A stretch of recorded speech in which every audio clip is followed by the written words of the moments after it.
After much tugging and pulling, Wynn finally managed to help Martha get dressed. And they met down in the kitchen where Connor was serving up soup and sandwiches. At first, Wynn only picked at her food, but as Connor drew her out about school and her job at the store, Martha could see her beginning to relax a little. And when he finally did steer the talk back to the matter at hand, Martha couldn't help but marvel at his skillful subtlety. He stood at the kitchen window, looking out at the dismal weather, and gave a loud sigh.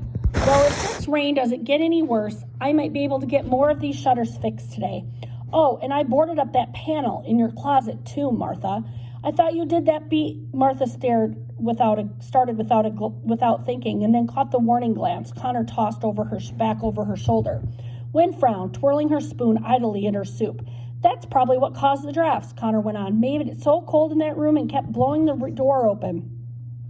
Did you know that, Wynn? Martha picked up casually, that there's a secret door inside the closet in my old room. Wynn looked puzzled for a moment, as if she'd suddenly awoken in a room full of strangers, and then a light slowly began to dawn in her eyes. Of course I knew about it, only I hadn't thought about it at all this time. There's supposed to be lots of secret tunnels and things in the house. Elizabeth's father said he'd heard stories about them since he was a little boy, but he only knew about a few. Martha felt her pulse quicken, but Connor remained maddeningly calm. Do you know where they are? For a split second, Wynn looked blank, but then she nodded slowly. We weren't allowed to use them, and they were so old, and Mr. Bedford was afraid we'd get hurt. In fact, he boarded up the one in Elizabeth's room, but what? She looked almost embarrassed. Elizabeth tore it down so Dennis could use it. No fool, Dennis, Connor murmured. Louder, he said. Was Dennis the only other one who knew about the passages? Wynn glanced away uncomfortably. And Blake? Blake? Martha exclaimed. Yes. When he and Elizabeth started going out, she told him about them. You're sure about that? Connor said. That's what she said, Wynn insisted. There was one that went from the cellar to the study and one from the attic to the pantry. Were there any that led outside? Again, Wynn looked blank. I don't know. Another way someone could get into the house? Wynn shook her head, close to tears. I don't know. Connor put a hand on her shoulder. It's okay, he said softly. Take it easy. You're doing fine. I'm not, Wynn said hopelessly. Oh, if I could only. Okay, Connor said soothingly. Don't try so hard. Just relax. His voice was lulling, hypnotic. Tomorrow's Halloween, but let's go back Halloween night a year ago. Can you see it? Is it too painful? I don't think so. I'll try. Wynn glanced nervously at Martha, who nodded encouragement and then stared down at the table, her voice hesitant and shaking. We all went to the party at school that night. Elizabeth was really mad because she'd gotten another phone call, and she said she'd had it with Dennis and his immature attitude, and she was going to do what she wanted. Blake was mad too, hoping Dennis would be there so he could let him have it once and for all. But none of them were really taking it seriously. They weren't scared or anything. They just wanted to party and have a good time. So were you all there? Yes, you don't really have to have a date or anything, but Blake and Elizabeth kind of made themselves scarce. Martha tried to ignore the implication as Wynn shot her an apologetic look. We were supposed to unmask at midnight, Wynn went on. Wait a minute, Connor stopped her. It was a costume party? Yes, they have one every year. Connor leaned back against the counter, crossing his legs. So, did anybody actually see Dennis come in? Did they recognize him? Wynn nodded. Yes, I did. He came up to me and asked if Elizabeth was there, and I said yes, that she was with Blake. What did he say to that? Not much, just looked really mad about it. He went off into the crowd, and I didn't see him again for a while. Then Elizabeth and Blake had a fight. About what, Dennis? Wynn thought a moment. I'm not sure, but Greg came to me at the refreshment table and said Blake had stormed out of the gym. Alone? Wynn nodded. We weren't supposed to be wandering around outside, so Greg went to look for him. He was gone pretty long. In the meantime, I went to find Elizabeth and couldn't find her either. Did she leave too? It was so dark in there, so many people, everyone had on costumes, and so many of them looked alike. I looked and looked for her a long time, but I couldn't find her. What did you do then? I didn't know what to do. I was starting to get really scared. I finally went outside to find Greg, and that's when I saw them. Who? Elizabeth and Dennis, in Dennis's car. They were pulling out of the parking lot, and I yelled at them, and Elizabeth leaned out the window and said that they were only going to her house to talk and not to tell Blake because he'd be mad. She said that they needed to get something straight, and then they'd be right back. So you covered for her? Wynn looked miserable. I lied to Greg, told him Elizabeth had gotten sick and we were going to my house for a while. And he never suspected? Wynn shook her head slowly. The house was close by, and he was still trying to find Blake, and he was supposed to be chaperoning too. Some of the guys got into a fight with the band, and there was a big commotion, so he wasn't really thinking too much about Elizabeth and me. Then you went home? Wynn closed her eyes and took a deep breath. My folks were out that night, so I hung around for a while. Then I just went back to school and sat in Greg's car and waited for Elizabeth to come back. How long were you there? About an hour, I guess. I'm not sure.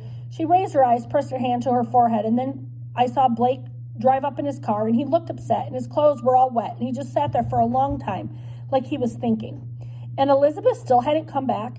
No, finally Blake got out and went back into the gym, and I just didn't know what to do. I was really starting to panic by then. When I went in, Greg and Blake were waiting for me. I had to tell them the truth then, that she really wasn't really with me, that she'd made me promise. Her voice faltered, so I was scared, so scared. Suddenly all the stuff we'd laughed at seemed so dangerous. So she'd been gone for more than an hour by then, Connor said, and where had Blake been? Wynn looked down at her hands, twisted them in her lap. He said he'd driven around for a while, and then he'd just gotten out of the car and walked. When he found out I'd let Elizabeth go like that, he was furious. I've never seen him so mad. She covered her face with her hands and began to cry. Don't you understand how awful this is? I'm the only one who saw them leave. I'm the one who saw them, and I didn't do anything. But you didn't know, Martha tried to comfort her. You couldn't have known. But she trusted me. She asked me to cover for her while she left with Dennis, and she trusted me, and I could have stopped her, and then she died.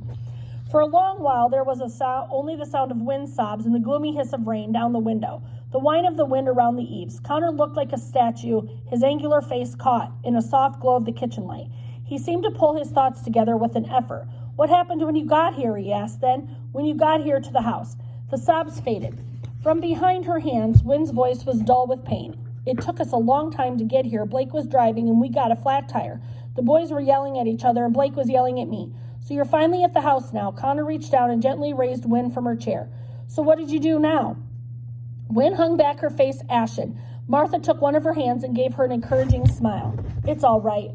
We'll go through it with you. It can't hurt you with us here. You know that. Connor nodded.